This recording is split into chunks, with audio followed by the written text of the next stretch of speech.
Le grand B, c'est le magmatisme des zones de subduction. Nous venons de voir les marqueurs et dans les marqueurs qu'on n'a pas vus, c'était finalement qu'il y a aussi du volcanisme dans ces zones.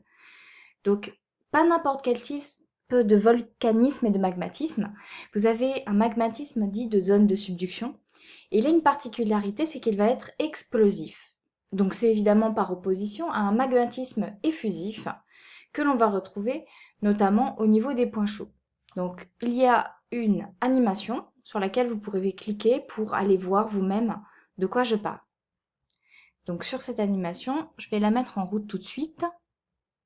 Voilà, cette animation qui est une animation de classe de SVT de 4e.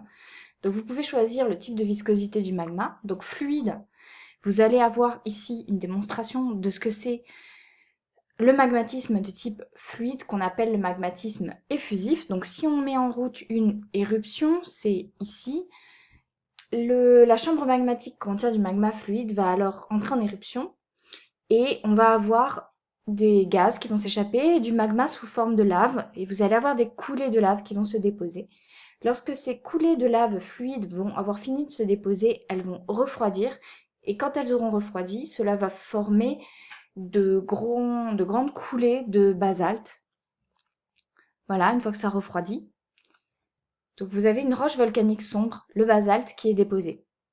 S'il y a une deuxième éruption, cette deuxième éruption va s'installer au-dessus de la dernière coulée et ça va faire comme ça des empilements de couches de basalte solidifiées qui vont finir par former un édifice volcanique.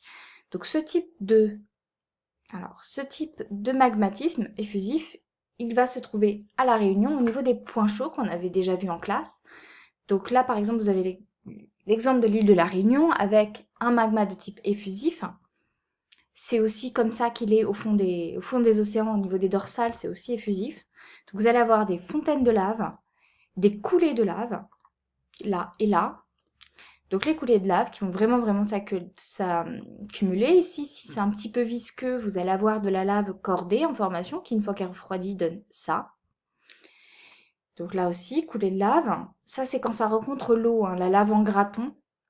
En général, ça se forme lorsque les coulées de lave arrivent dans l'océan. Donc ça va former des gratons.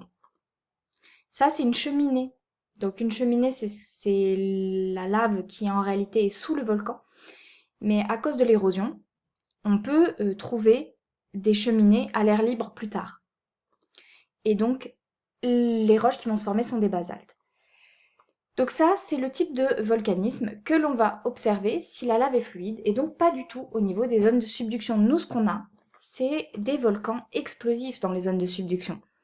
Donc ces volcans explosifs dans les zones de subduction, le magma est très visqueux, c'est-à-dire il est très collant, il est dur et il y a énormément de gaz. Donc les éruptions vont être très différentes, c'est des éruptions très fortes avec des épanchements de gaz énormes, beaucoup de poussière. Vous allez avoir des pluies pyroclastiques, des nuées ardentes, des cendres en panache et beaucoup d'accumulation. Et vous voyez, ça va faire des cendres qui vont s'accumuler sur le sol. Et ça va faire des couches, mais de cendres, de pyroclastes. Et donc, s'il y a une autre éruption, ça va faire des cendres par-dessus, une deuxième couche de cendres qui pourra se former. Donc là, on parle de coulée pyroclastique. Alors, un exemple de volcan explosif, le mont Sainte-Hélène, qui est donc effectivement un volcan de cordillère. Donc il y a une zone de subduction quelque part là-dessous. Donc le mont Sainte-Hélène, en 1980, il explose. Regardez cette immense explosion. Donc c'est vraiment une éruption explosive. Donc là, c'était le volcan avant, et là, vous avez le volcan après, complètement défoncé. Donc la coulée pyroclastique a recouvert absolument toute la forêt devant aussi. Vous voyez la forêt? Il n'y en a plus. Il n'y a plus de forêt. Ce sont des éruptions extrêmement dangereuses, très mortelles, que les éruptions explosives. Donc vous avez ici un dôme de lave, là aussi. Le panache de cendres, qui peut être immense, même créer des bouleversements climatiques. Une nuée ardente ou coulée pyroclastique. Un dépôt de cendres. Donc ça, c'est un dépôt de cendres, mais longtemps après, qu'on va retrouver dans la géologie. Et le type de roche qui est formé n'est pas du tout le même. C'est pas un basalte qui va être formé, mais ici, une trachyte. Donc on va voir, nous on va étudier plutôt l'andésite et la rhyolite. Donc voilà pour l'animation. Donc ça c'était pour l'animation qui nous permet de voir qu'il y a bien un magmatisme explosif au niveau des zones de subduction. Donc d'où vient ce magmatisme? Quelle est son origine?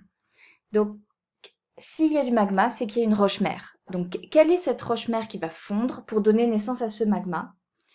Ce qu'on va voir, c'est avec une autre animation. Donc celle-ci, vous pouvez aussi la voir chez vous si vous avez Adobe Flash. Sinon, il faut être attentif et bien regarder avec moi, parce que vous ne pourrez pas la regarder chez vous si vous n'avez pas Adobe Flash. Donc voici l'animation de modélisation des isothermes d'une zone de subduction. Donc ici, vous avez une carte qui représente une coupe. Donc vous avez la plaque chevauchante ici, la fosse, et la plaque plongeante. On voit très bien la plaque plongeante là. Donc cette plaque plongeante, c'est une lithosphère plongeante. Donc au sommet, vous avez la croûte formée de basalte et de gabbro. En dessous, vous avez de la péridotite. Sur la plaque chevauchante, vous avez peut-être du granit ou du basalte, ça dépend si cette plaque chevauchante est une croûte océanique ou une croûte continentale. En tout cas, ça va être plutôt en surface et très rapidement, vous allez avoir le mot et vous allez vous retrouver ici dans du manteau lithosphérique composé de péridotite. Donc, les points que vous avez là, vous avez le point A, ça va être de la péridotite. Le point B et C, ce sont toujours de la péridotite. En D, vous êtes dans la plaque plongeante, au-dessus, donc c'est de la croûte, donc du basalte. Ici, vous avez en D un basalte hydraté. En E, hydraté. Pourquoi hydraté? Parce qu'on a vu la semaine dernière qu'à cause de l'hydrothermalisme, le basalte pouvait être hydraté. Donc on a vu les 2 semaines précédentes, on a appris ça avec vous, que les basaltes pouvaient être hydratés par hydrothermalisme pendant qu'ils voyagent au fond des océans. En F et en G, vous avez plutôt de la péridotite. Les températures sont données ici par les isothermes qui ont été mesurés ou modélisés.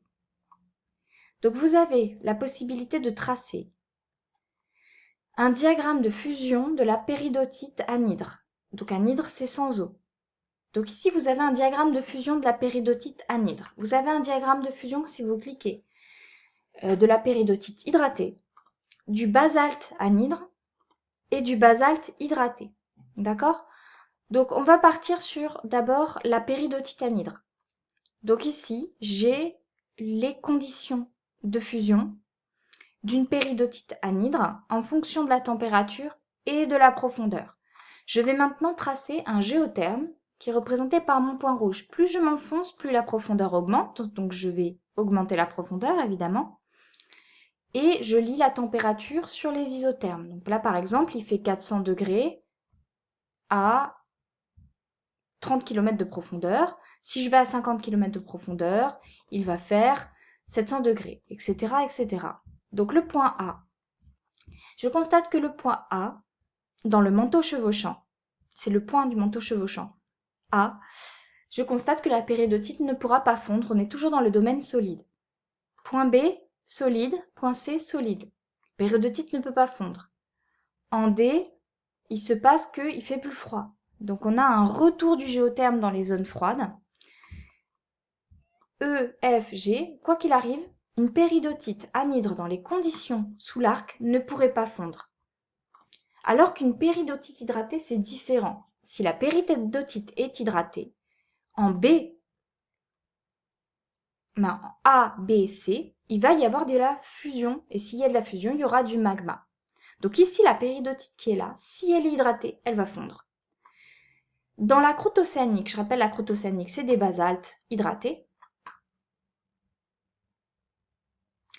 Donc dans la croûte océanique, il n'y aura pas de fusion. Ne vous trompez pas, on a l'impression que ça peut fondre ici puisque les deux se croisent, mais sauf que en D, je reprends, en D ici, je suis où? Je suis là. Regardez bien ma souris, je suis ici. Donc pas du tout dans des conditions où ça peut fondre. Il fait trop froid dans la croûte océanique qui plonge. Il fait trop froid pour qu'il y ait une fusion. Le basalte de la croûte océanique ne pourra pas rentrer en fusion partielle. Il fait trop froid. Le E non plus sera trop froid. F et G, on est trop profond. Le manteau plongeant, on est trop profond. Donc le manteau plongeant ne va pas fondre. La croûte océanique plongeante ne va pas fondre. Ce qui va fondre, c'est le manteau chevauchant, à une condition, que la péridotite soit hydratée. Voilà ce que vous dit ces documents, qui pourraient vous être donnés dans un exercice et il faudrait expliquer ça. Il faudrait expliquer que vous arrivez à lire qu'il peut y avoir une fusion partielle ici, au point A, B et C, on va avoir une fusion partielle si la péridotite est hydratée. Conclusion sur l'animation. Vous pouvez noter que grâce à cette animation, il est possible de voir que les roches qui vont fondre sont la péridotite, c'est-à-dire le coin du manteau lithosphérique de la plaque chevauchante, et il faut que la péridotite soit hydratée. Donc vous noterez à retenir ce texte. Les nombreux volcans présents sur la plaque chevauchante sont de type explosif, car leur magma est riche en silice, ce qui les rend visqueux. Ce magma permet la formation de roches volcaniques qu'on appelle andésite et rhyolite, et aussi de roches plutoniques qui vont être la granodiorite, le diorite et le granit. Ce sont des roches très diversifiées.